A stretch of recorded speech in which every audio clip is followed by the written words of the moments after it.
Let me simply say that I don't believe there's a person here who's ever been any broker than I've been broke, who's been any scareder than I've been scared, who's been any more uncertain about not only next week, but the next hour about what they were doing. I don't believe there's anybody here who's ever had any more doubts and fears and inhibitions, who did not really like what they were doing, was uncertain about what was going to happen to them. I have walked in your shoes in that case. I've felt your feelings.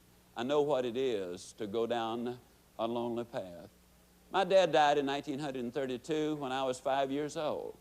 My baby sister died my dad died on Wednesday, and my baby sister died the following Tuesday. It was during the toughest depression this country has ever seen. Things were extremely tough.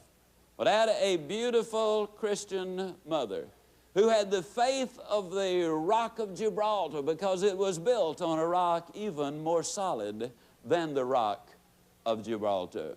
My mother had an incredible amount of what we like to call gumption and common sense. More importantly, she had wisdom, which is from God.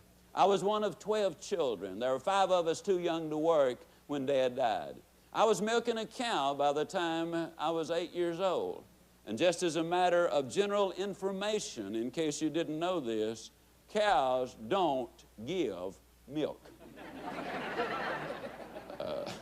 I'm here to tell you, you got to fight for every drop of it, really. I was selling vegetables on the street by the time I was 8 years old. I was working in a grocery store before I was 10. I bought every stitch of clothing I've ever owned since before I was 10 years old. I have a lot of memories of those days, but you know, there were many people who were in identically the same boat that we were in. We never felt underprivileged. We never felt that we were disadvantaged to anybody else, because we had a mother whose love and whose faith was so extremely strong.